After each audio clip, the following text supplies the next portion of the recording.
Hello, welcome to Rising Sun 2022 FIFA World Cup review. My name is Dom Pang, and I am joined by the very erudite and knowledgeable about all things world football, my good friend Eamonn Gunning. Welcome, Eamonn. Oh, you flatter me. You flatter me, Dom, too much. Oh, it's a pleasure to flatter you. It's a pleasure to be here.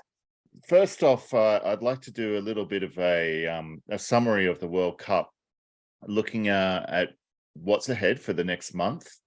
Also looking at the host country, Qatar, and then some of the favorites, which players to look out for, who we think might take home the Golden Boot, for example. First of all, Qatar, a country which doesn't have a rich history of football. The World Cup was awarded to them in 2010, the first Middle Eastern nation, I believe. A population of just under 3 million. They've never qualified for the World Cup. Eamonn, what are your thoughts about this country? Yeah, it's a very small country. But look, I was a teacher of English for a long time and teaching international students, and probably the people that were most obsessed with the game out of all of our students, and we had students from all over the world, South America, Europe, Asia, and I would say actually the Middle Easterners were the ones who were the most obsessed, Saudis in particular, but also we had a couple of students from Dubai as well, and I believe that Qatar isn't much different really for the young men there. So I think it's a very similar culture, and their national team does well by Asian standards for such a small country. So I was actually having a look at the FIFA rankings just before we got onto this session, and Qatar ranked 50th, which I was surprised about, in the sense that is surprisingly high for what I was expecting. They're ranked just behind Republic of Ireland and just in front of Saudi Arabia. Now, I thought we did beat them 4-0 in a friendly.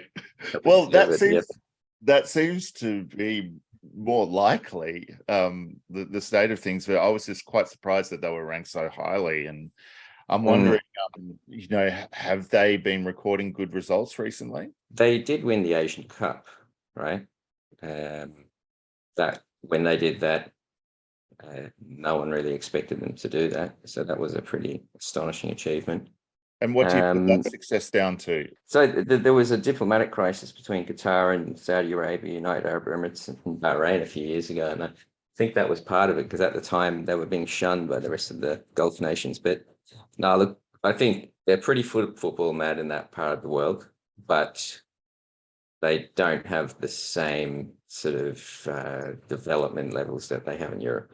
I certainly wouldn't say that there's no footballing history, or very little football. I think there is footballing culture. It's just a very small country. It is, with plenty of logistical issues to be concerned about as the World Cup draws near. In fact, it's very close. It starts on the 20th of November with a mouth-watering opening fixture between Qatar and Ecuador. This will be the last World Cup with 32 teams. So 32 teams, 64 matches. And then I believe, next World Cup, we'll be moving to a model of 48 teams that be held in the US, Mexico, and Canada in 2026. By the way, you mentioned the FIFA rankings there. I personally don't even look at them. I just look at the ELO ratings. I always have for the last 30 years or so. FIFA rankings just recently, after several versions of shitness, have actually now copied the ELO method. So it's almost on a level with the ELO ratings, but it's still it's catching up. Where does Qatar rank in the ELO ratings? So currently they're 48th. So they've been playing friendlies. Only them and Saudi Arabia have been playing friendlies in the lead up to this tournament, which is one of the really strange things about this tournament, because normally teams get together a few weeks beforehand and they have camps and they have a number of friendly games. So the vast majority of teams are not having anything like that preparation. Some teams are going into the World Cup without playing any friendlies, which is bizarre. They've won a few games just in the last week or so. Like they beat Panama 2-1 in Spain. They beat Albania 1-0. Nothing really to write home about. Beat Honduras 1-0. So, yeah, I don't think they're a particularly strong team. All of their players are based in Qatar. Certainly, yeah, other teams such as Australia, I wouldn't say they've had the greatest preparation. I think they had 2 warm-up matches against New Zealand and that was it. And, you know, our first group's game is we're playing France. So a couple of games against New Zealand is great preparation for us to face France. I wonder how we go there. I think also one big factor is the timing of this World Cup is different. So usually it's played in the northern summer, but this time it's played in the winter, and that means that all of the league fixtures have become more congested, and there's simply not enough time for international friendlies.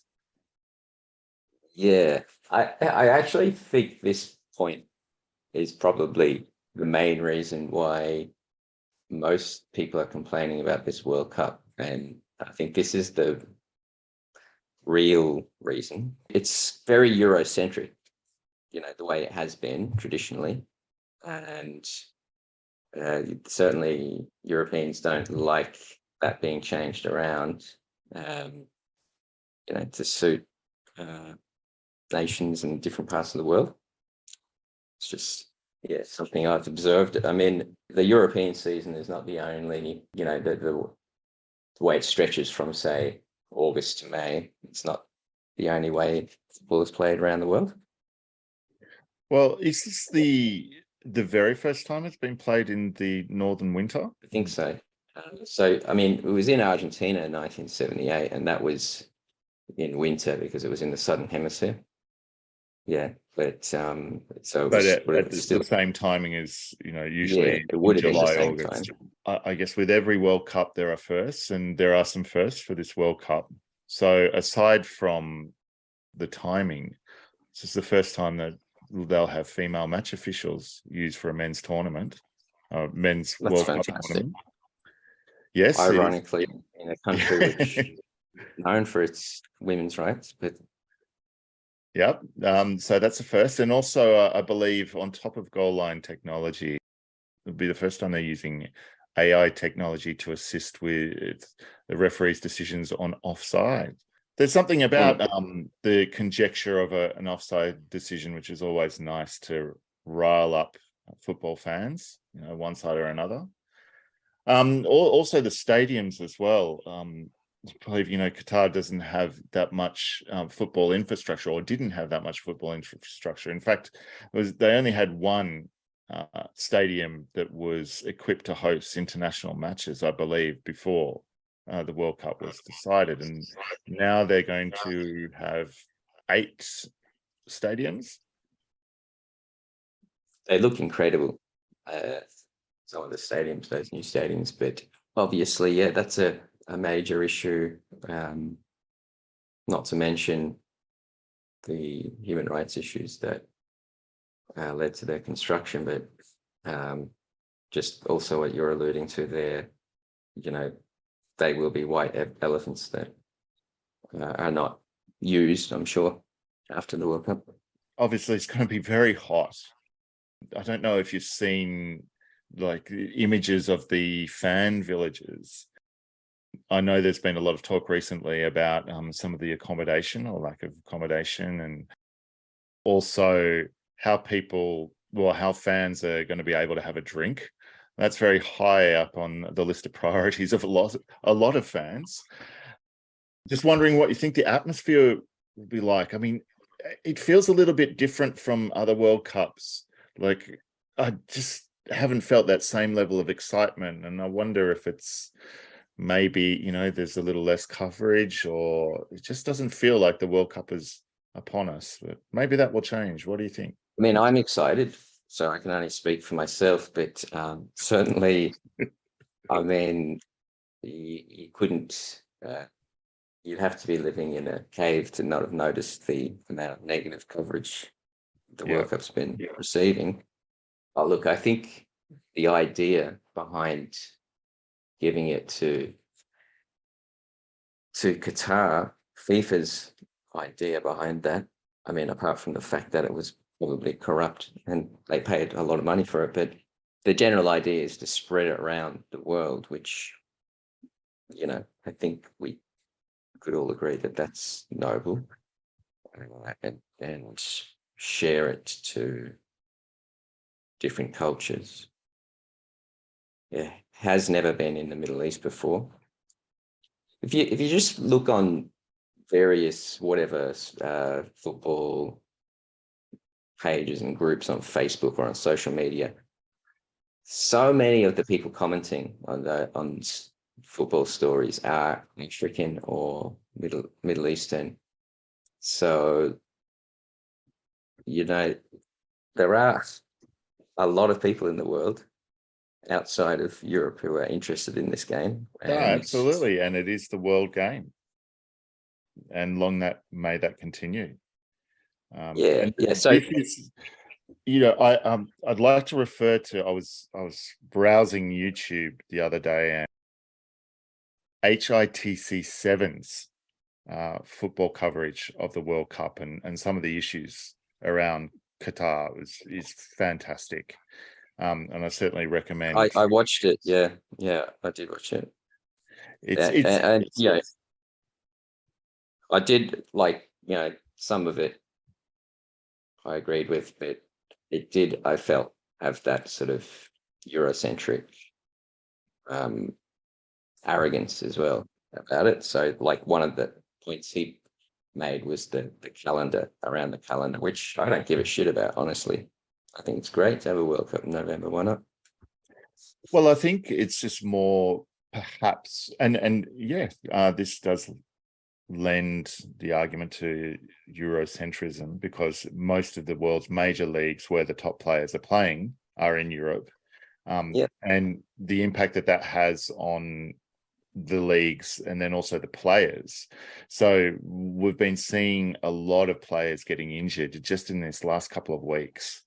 It seems to have reached a crescendo. And look, it'd be interesting to see the data around that, whether it's any different from previous World Cups, but certainly the players' bump in time for the World Cup is considerably less on this occasion. And that seems to be a contributing factor to some of the injuries, just simply because of the volume of games that the players are playing at the moment. What are your thoughts on that? Would you agree? Yeah, I don't have the data either. Doesn't seem to me, when I think about it, like there's too many injuries though. Like most of the biggest players in the world. I mean, I saw Mane got injured, and if he's out for Senegal, yeah, that's a big blow for Senegal. That's, for them, that is just gut-wrenching, because he's their and main also man, Mitrovic just got injured as well for Serbia, which I think will impact Serbia's chances, because I actually had them as one of our dark horses. And Son for Korea too. So I have a feeling he'll play though. Yeah, well, those kind of players, they're talismans for their country, and Oh yeah, for sure. Even if they can't play, they almost need to be on the plane for the World Cup, for their team. Yeah. Well, maybe the European leagues could have finished a little bit earlier and made their seasons go a bit longer to accommodate it, but they chose not to. So, well, FIFA and the European leagues and Qatar have certainly had enough time. They've had 12 years to prepare, and it is what it is. And we're going to see it happen very soon. So let's get on to talking about some of the favorites and some of the dark horses. So I was looking at the odds. The current odds have Brazil as favorites, 4-1. Yeah. And then France is second, 6-1. Argentina 6.5-1. England, the one I was looking at the one I was looking at today had Argentina as second favourites. Well, On Sportsbet, yeah. yeah, I mean, provided that they don't have many injuries to their squad, they're looking very, very good. I think it's 34 matches unbeaten. Their streak has gone back for, I believe it was, well, since the start of this World Cup qualifying campaign. England, interestingly enough, are coming fourth at 7-1, and I must admit, I'm a little bit surprised at that. But they always seem to have decent odds with the bookies. Yeah, I think that's partly influenced by people betting on them because they're English, so that influences the odds.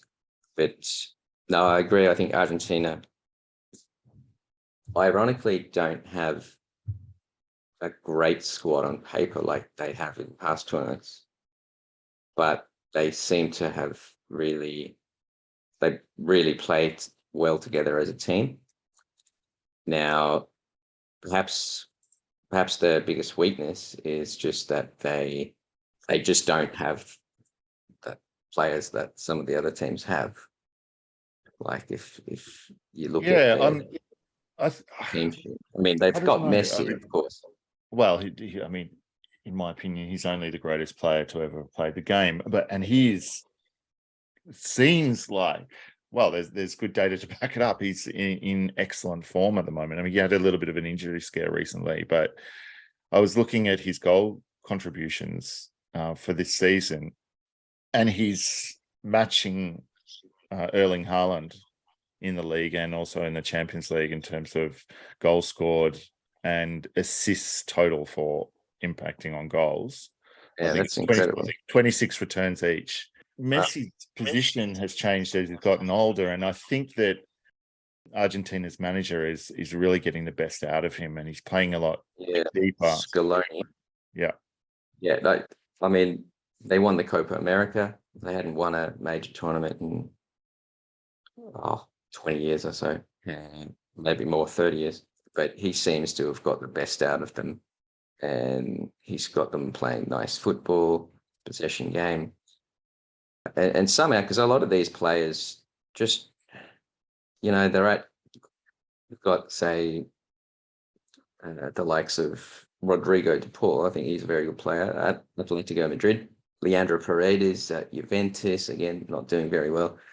Di Maria's 34 now, he's at Juventus as well. Lautaro Martinez is obviously very good, excellent striker. Dybala, but not quite the big names of yesteryear. But yes, but you'd say that often the teams which are better organized as teams with a good manager and maybe only have one or two stars seem to outperform, a team of stars that are less organized. And I certainly, if I'm to compare Argentina against England, which I think has a very good squad in most areas of the park, but some significant deficiencies, particularly in defense, they just don't seem to play as much as a team and to be as organized and as fluid as, say, Argentina, which have a lot less high profile names in their squad. And for that reason, Argentina are my pick. But certainly Brazil as well are looking very, very strong. If you look at their front line, they have an incredible attack. Well, yeah, Brazil are my pick because, I mean, Argentina beat them in the Copa America. And even Brazil I don't think they've got the team that they had in, say, the early noughties, late 90s, but when they had, like, Ronaldo, Ronaldinho, Rivaldo, etc. But again, I think Brazil have found some form under Tite, and they're performing really well. They have good players in every part of the pitch, which I think is crucial. Bruno Guimaraes has been amazing for Newcastle this season. Your forwards, Jesus, obviously, has been really good. Neymar, of course, is their sort of main man. Charlison, Thiago Silva's probably a bit past it, but they've still got a few other centre backs like Militao and Marquinhos, and they've got Anthony as well from Man United. So Vinicius Junior. I mean, they have good players everywhere, and I think that's and players that are playing like really the best clubs as well. Yeah, they look very strong on paper. Yeah, so Danny Alves is in the squad. See, I reckon that's a great selection. He's a bit of a talisman for Brazil. You know, I think that they look strong. 39. Oh, well, you know, sports science recently seems to be prolonging the careers of players, and why not? I mean, he was part of the Olympic squad that took them to gold last year, so why not at least have him in the squad? He's got incredible experience. He would be incredibly professional and a great motivator for the rest of the squad. So for that reason, I mean, they and Argentina are both undefeated in qualifying, and I think for that reason, that and the fact they have these brilliant players, it makes them the favourites for me. I mean, perhaps France could definitely match them on paper, but certainly not in their form. They've been poor. The thing with France is world champions. They won the World Cup without playing nice football. Deschamps was always very direct style football, and this is with the best players in the world. It seems crazy to me, but it worked in that World Cup. It's probably a tournament which didn't have any great teams really, but since then they haven't been quite as good. And I've noticed that he seems to be changing his tactics and trying to play more possession football. So in the League of Nations, which they didn't do very well, I think they came third in the group. He was trying to control the games for once. So maybe that's his tactic for this World Cup too. But, you know, I just don't think they have the teamwork, and they certainly don't have the form. So I certainly wouldn't make them favourites. I was thinking that maybe N'Golo Kante being injured would have a significant impact on the team. However, they have pretty good cover. I believe they have the two Real Madrid holding midfielders. Yeah, they just have amazing players everywhere. So there's some of the favourites. Yeah. I'd also like to mention a couple of other teams. Firstly, Spain. Okay, so Spain will control the match against anyone, even against Brazil. They will dominate possession. So they should be there or thereabouts. You know, maybe they don't have the team that, say, France have on paper. And I'd say that perhaps their weakness is the striker. It's usually Morata up there, and he's just always been so inconsistent. But they will have the ball against whoever they play against. So they haven't been spoken much about for this World Cup. And another team I'd say is Germany as well. Like, this is probably the weakest German squad we've seen in a long time. But they do have some impressive young players coming through. I mean, Musiala has been on fire in the Bundesliga this season, and he looks very, very good. Wonderful close control, wonderful burst of speed. He's got an eye for goal. He's also a great passer. So, I mean, he's the kind of player that could explode at the World Cup. Mm-hmm. But it just feels that, well, perhaps Germany are a little bit flying under the radar. You know, and when they show up to World Cup, you know what that means. Usually it's results until the semi-final or the final. Yeah, the only thing is they've got a tough group. They're in the same group as Germany and Spain. And then Japan, poor Japan, are in that group too. and they won't be easy. But yeah, Hansi Flick, like again, like Spain, he likes to control matches. And those two teams have more possession than any other team in Europe. It's going to be very hard to beat them. Well, we might just talk a little bit about the group or group of death. Usually this gets mentioned, before a World Cup, there's always one group that looks very difficult to get out of. But perhaps this World Cup, it's a little bit more even across the 8 groups, it seems. But if I were to pick one, it probably would be that Spain and Germany group, because Japan are no pushovers. They're very good technically. They have a decent manager. I wouldn't be surprised if Japan, score or get a result, particularly against Okay. against Well, it's Spain. interesting you should say this. Terence Doyle just did an article for 538 on this recently, and what he did is he analyzed this statistically, and he did the average ELO rating for every group and determined what the group of death was based on that. So what group do you think it was? I'm going to take a punt and say, would it be England's group? No. So the Spain, Germany, Japan, Costa Rica one was the second highest average ELO rating. The highest, and I think you'll agree when you hear it, was the Brazil, Switzerland, Serbia, Cameroon group. Yeah, because again, you've got 3 very good teams in Brazil, Switzerland, Serbia. Brazil, obviously, favorites there, and Switzerland, Serbia will, I think, battle it out for second place. Serbia, as you said earlier, have been playing really good football over the last 2 years under Dragan Stojkovic. Well, Serbia didn't lose a game in their qualifiers. In fact, no. And didn't they perform the best away. in the qualifying stages in Europe? One of the best, because they had to beat Portugal away to qualify. Portugal only needed a draw, and they did. That was really good. And I saw Serbia's games against Ireland, and Ireland were very lucky to get a draw at home against them. Serbia dominated. That Tadic was really good. I definitely say, if you talk about dark horses, Serbia are my pick as a dark horse. Yeah.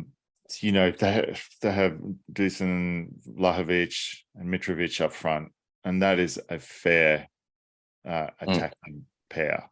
Well, it's funny because it was the same group in the last World Cup almost. It was also Brazil, Switzerland, Serbia.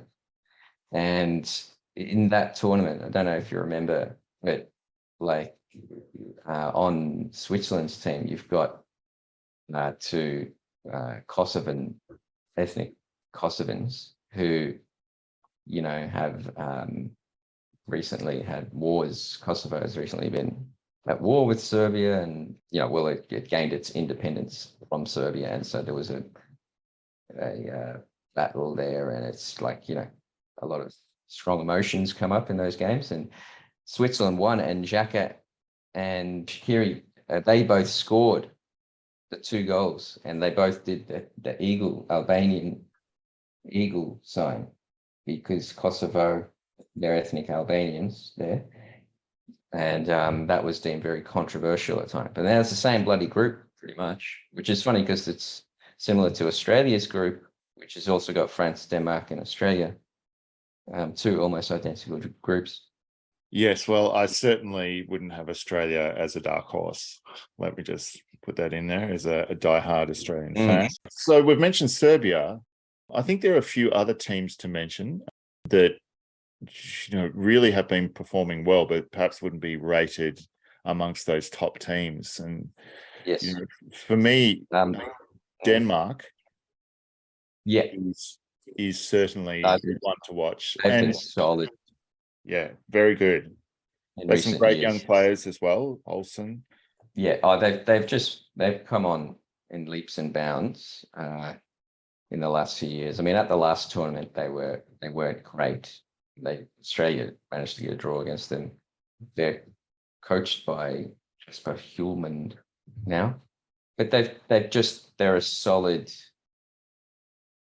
good performing European nation now. Like they got to the semi-finals of the European Championships, lost away to England, but I'd expect them and France to be easily the two qualifiers from that group. Well, another team I'd like to mention, who I think have a good chance. I actually put a bet on them today to win the tournament, and that is the Netherlands. Yeah. So why do you think the Netherlands are strong enough to win? Well, they've improved a lot in recent years. They went out in the second round of the European Championships against Czech Republic, which was unexpected. But they've got good players in nearly all positions. So I think their centre backs are excellent, Van Dijk and De Ligt. And I think you always need good centre backs and a good central midfield. That's probably the weakest spot though, and that's the only thing I think they've got going against them is they don't have a great holding midfielder. Probably Martin de Roon is going to play in that position, and he plays for Atalanta. But Memphis Depay has been incredible for the Netherlands in terms of goal scoring. So yeah, like they've been very solid in recent results. Like they won the League of Nations group, which was very important for European teams because it decided who was going to be seeded for the European Championship qualifiers. So if you did poorly in the Nations League, then you ended up not getting seeded. So they were trying, and Netherlands won their group. So yes, I believe England did fairly poorly. yeah, like most teams did poorly. Like France, Germany. Most usually notable teams. Spain ended up clinching their group at the end, but they had a couple of poor results. Yeah, England were very off form. Italy, ironically, not qualifying for the World Cup and playing a new style of direct football, won their group. But yeah, like it's hard to point to a European team in this tournament that's on very good form. I'd say Netherlands, probably that team. And I think that this is good for football in the sense that the European teams have been so dominant in recent World Cups. A South American team hasn't won since 2002. So that's been 20 years. And it might also be because the League of Nations exists and it didn't before. So the top teams are playing each other more often, and so they're more likely to have losses. That might be a factor as well. But in terms of the ELO rankings, it's Brazil, Argentina, Spain, Netherlands, Belgium. But where does England stand? England are 14th in the world. So, right. So it's interesting. That's probably one of the biggest differences in rankings then, because the FIFA rankings have them at 7. But I think 14th is a little bit realistic.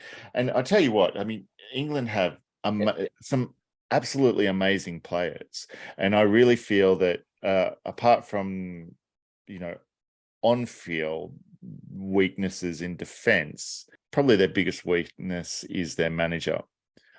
I don't think Gareth Southgate is the man to get the most out of that team, and I don't think he's the right manager to take them to a World Cup victory.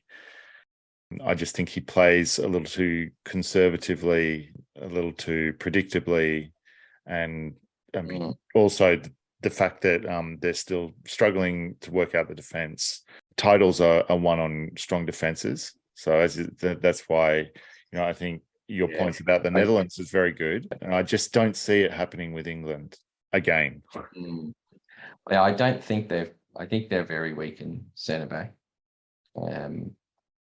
And well, the number of possibly comments I've read recently about people losing their shit about Harry Maguire. yeah, And fair enough. I mean, he's been terribly out of form. yeah, and John Stones, never liked him. Eric Dyer has made 2 blunders recently, and not a great, not on the level of what we just said, like Van Dijk, delete. Yeah, look, I think they do have some really good players like Jude Bellingham, Phil Foden, if he plays. Oh, he's amazing. Obviously Harry Kane is world class. I think Saka is a great player. So, but again, goalkeeper, I'm an Everton fan, but Pickford's having a good season. But yeah, he's occasionally has a screw loose. He's a bit eccentric, and it's not what you want in a keeper. You were mentioning Harry Kane, which brings me to who you think might be the Golden Boot winner. At the moment, the bookies have Harry Kane as the most likely to win the Golden Boot. But that, as I said, for like so many English people or people influenced by English media, like Australians, Americans, depends what company you're looking at. Those odds tend to be skewed because more people are likely to bet on him. So, but he's not a bad choice for Golden Boot. No. I think England, according to that article I mentioned by Terence Doyle, they've got the 3rd easiest group, so that certainly helps. But yeah, no, Kane would definitely. He was the Golden Boot in the last tournament, so I guess it depends on whether they have a decent run as well. If they top that group, I think they'll get the 2nd team in Netherlands group, which is probably going to be Senegal. So, and then quarterfinals, I'd have to look at it again, but I think it's possibly France then. That's not a bad run until the quarterfinals. I mean, if they get Senegal, I mean, Senegal don't have money, so I think they'd be very happy if they got Senegal. So, I mean, Mane was called up, right? So, would he definitely be out for that long? Or well, I heard that the injury was pretty bad, but it sounds like he won't make at least the group stage games. No, but look, England, they're on poor form, and that's why they're 14th in the world in the ELO ratings. So we haven't mentioned Cristiano Ronaldo, who I believe deserves some time and consideration. I mean, he's had a very unusual season by his standards and his career. I mean, it's the first time that you could say that he's been on the periphery of a squad, his club side, and he's obviously. You're not a fan? No, I mean, obviously one of the best players of all time. But no, not a fan of man's character. Character aside, and that is a reasonable talking point, but character aside, how do you think he will fare at this World Cup? His ego knows no bounds, and the one thing that motivates Cristiano Ronaldo is personal accolades.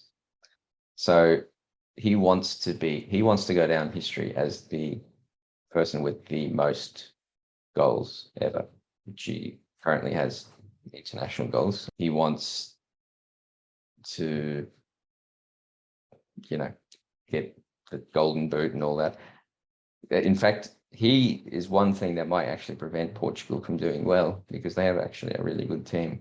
I think the Man United manager is doing the right thing. United have looked better overall they've looked better when he hasn't been playing. Oh, much better. Yeah, because he's not a team player. He never has been. But when you're also not very good and not a team player, then it's like playing with 10 men. So we cannot talk about a World Cup without talking about Lionel Messi. Well, we have already, but I just want to touch a little bit more on him. I would love it if he won World Cup. a Lionel Messi fan. We all have our favorites, and I'm probably in the majority here, but I would very much like to see him bookend his career with a World Cup win. I feel that he's in as good a position as any of the other last 3 tournaments that he's played in. But I also think he's a very good chance for the Golden Boot. Players like Messi and Neymar for this tournament seem to have a little bit less pressure on them. And for that reason, I would say that they'll probably perform very well. I mean, Neymar was also a very good shout for Golden Boot and possibly the player of the tournament, simply for the fact that, he's always been, when he's been playing, he's been the main man. But because they have such good attackers around him, he doesn't have to do it all.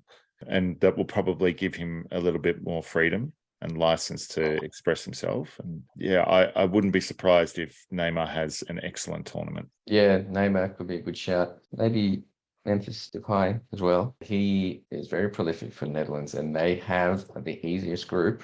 So could be a dark horse for it. So I think, as you know, Eamonn, one of the reasons why I've gotten into podcasting and want to talk a little bit about the World Cup is because I've been involved in the card collecting hobby. And when it comes to football, even though I'd say the majority of collectors for soccer are from Europe, the hobby is still very much driven by interest in the US market. And by extension, the hobby is affected by how well the US men's national team performs. So if we're to have a World Cup where the US men's national team does really well, this will certainly affect the hobby in a positive way. And conversely, if the US men's national team bow out without getting a result in the group stages, then I think it will negatively affect the hobby. I just wanted to get your thoughts on where the US men's team is placed at the moment. Well, I have a bet on Iran to beat them.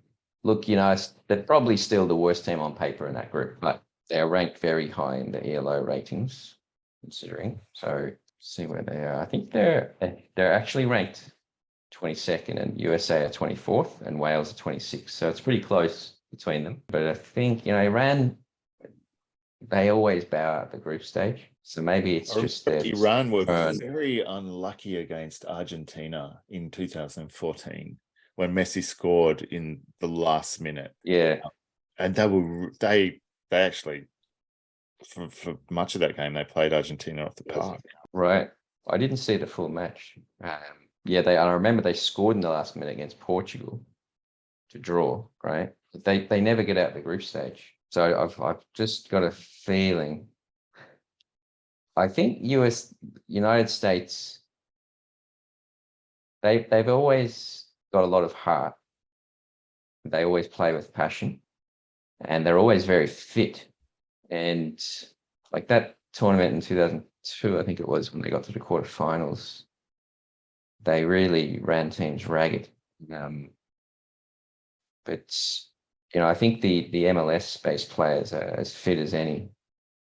But obviously, more than half of them are in Europe now. But I was looking at that squad. They have a decent squad. I mean, probably the most number of players playing in European leagues that they've ever had. I think it'll be close between Wales, Iran, and USA. So just to, some closing comments. Yeah. On this is World Cup. How do you think that this World Cup will be remembered? Well, one other thing I'd like to say is we didn't mention Belgium. The thing with Belgium is that they're a bit of an aging team. That's the only issue with them. They've got it. But Kevin De Bruyne, if you've been watching him this season, he is, I think, probably one of the best passers of all time. His vision and passing is just incredible. It's incredible. Just incredible. Right. He doesn't. He sees everything that much quicker than any other player in terms of an opportunity to pass, and then what is the best angle to pass the ball is just, and his range also is incredible. So it's not just like 15-meter passes, it's 30, 35, in 40+ meter passes, and they're pinpoint. Yeah. So now the only thing is their centre backs are a bit old. Alderweireld's 33 and Vertonghen's 35. So yeah, Tielemans is a lovely player. Some of the goals he's been scoring, but yeah, I think a lot of the players are aging a bit. They have the Belgium, for the last 6 to 8 years have had a lot of hype around them, and they've had some incredible players in their squad. Yeah, but they always seem to underperform. And a shout out to Canada for the first time they qualified since 1986. I remember that, and yes, absolutely. I remember like wanting them to do well at that time, but I think they were all amateurs back then. But yeah, they've got some great players now. Well, they topped CONCACAF, didn't they? Yep. They had an excellent qualifying campaign, albeit the opposition wasn't too testing. Yeah, it never is in CONCACAF. And Jonathan David, who, I think he's one of the top scorers in League 1, and also Kyle Laren, he has done quite well for Canada when he's played. So yeah, they've got some good players and a seemingly very good coach, Englishman. Wouldn't mind seeing them do well. So you've mentioned Belgium. We've also talked about Canada. I asked you, like, how do you think that this World Cup will be remembered? Before a ball has been kicked, do you think it will be remembered for the amazing football or for something else? Hopefully most of that negative coverage goes away once the games start happening.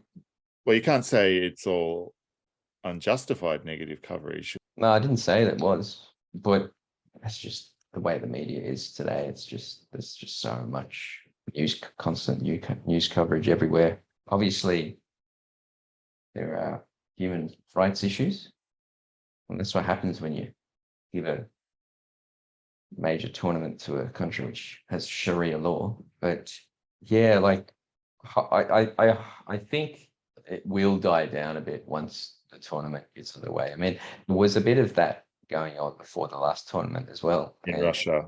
Yeah. So in the English media before the last tournament, because of what had happened in the European Championships, where all the English fans got beaten up by Russian hooligans, there was, they were a bit tentative going into that tournament.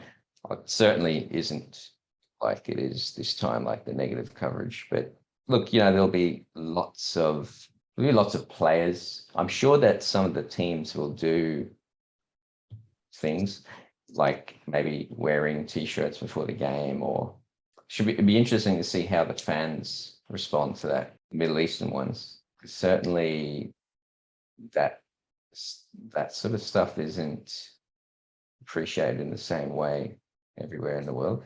Yes, and the world will be watching.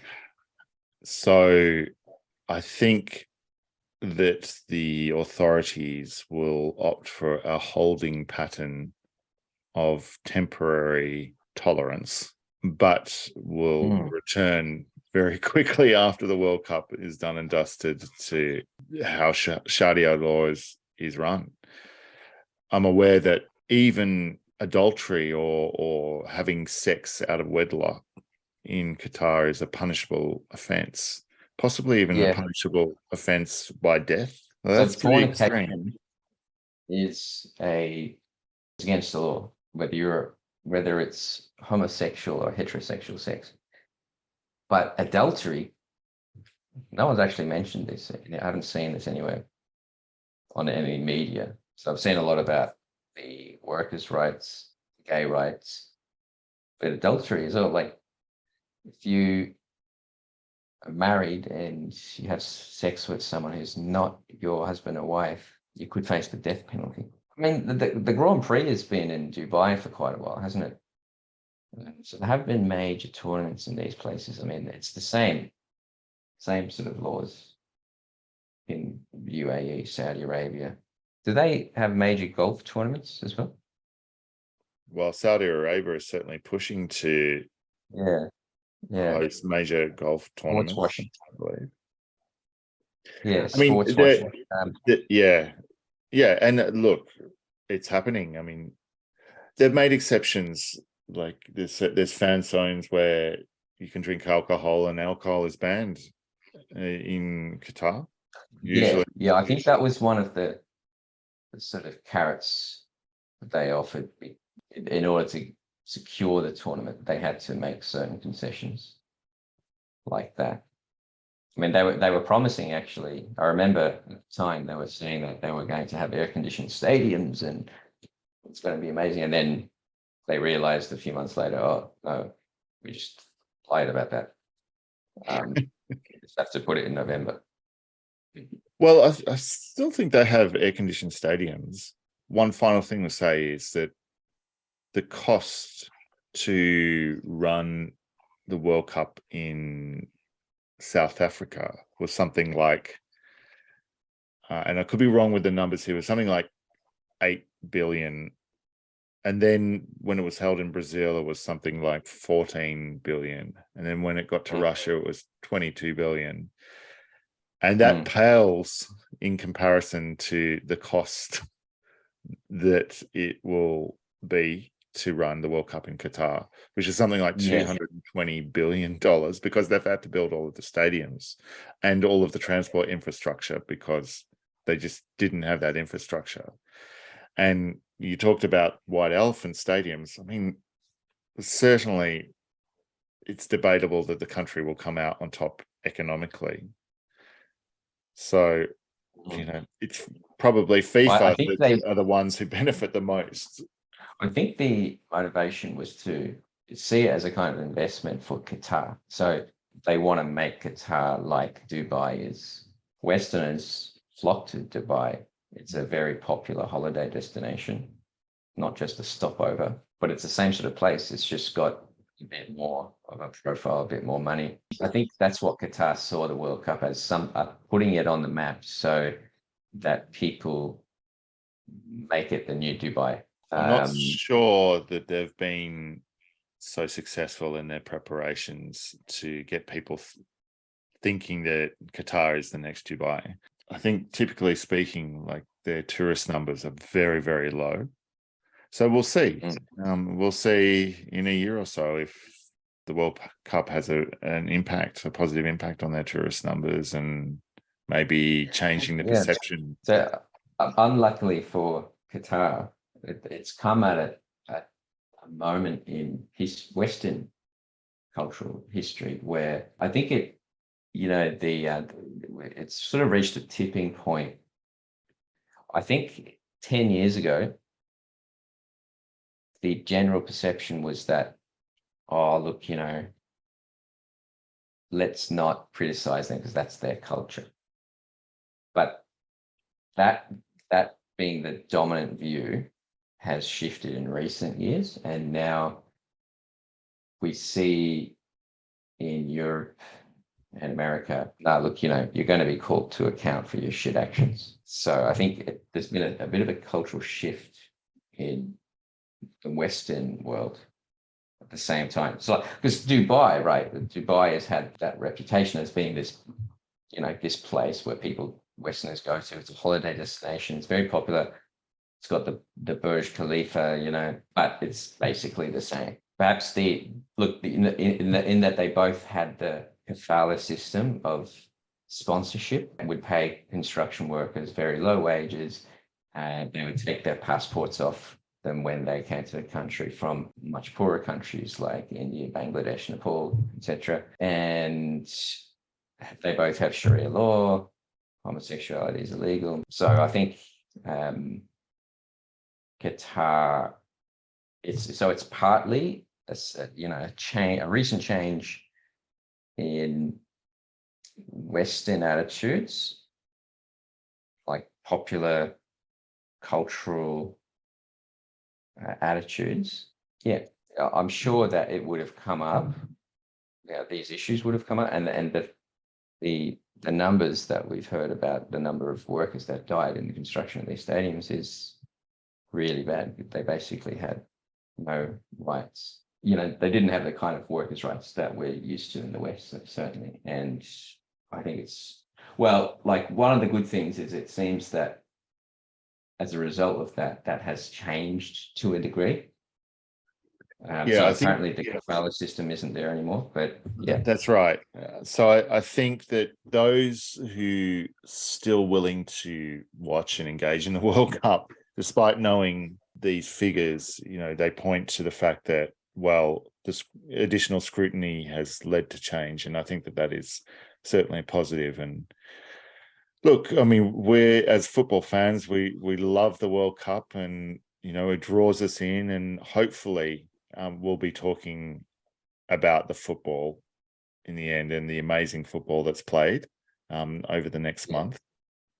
And you know, hopefully also the tournament will throw up some surprises. You know, I would love to see a non-European nation win the tournament. And I'd also love to see a non-South American nation win the tournament. Although it's very unlikely, it's still possible. And you never know. We could see something different. There's a lot of different factors with this World Cup. Certainly from my perspective as an Australian fan, the one advantage we have is we've played a lot of games in the Middle East because of our qualifying campaign. So it showed when we had a playoff against Peru, and Peru were very underprepared. And Australia was very well prepared, and it just gave us the edge despite having a much poorer quality squad. So it'll be interesting to see. Just finally, a shout out to those players who are not going to be at the World Cup because their respective countries didn't qualify. There's a few. That's a shame. Erling Haaland, we won't be seeing him. Yeah, we won't be seeing Ibrahimovic. We won't be seeing Mo Salah. yeah. So I mean, Salah and Haaland are two of the best players in the world. I'd say that two in the top 5. Yeah, that's a real shame. That he got injured actually, and he missed some of Norway's crucial games, and they lost them. I reckon if he hadn't been injured, they would have qualified. A very good chance, given how amazing he has been since he started his professional career.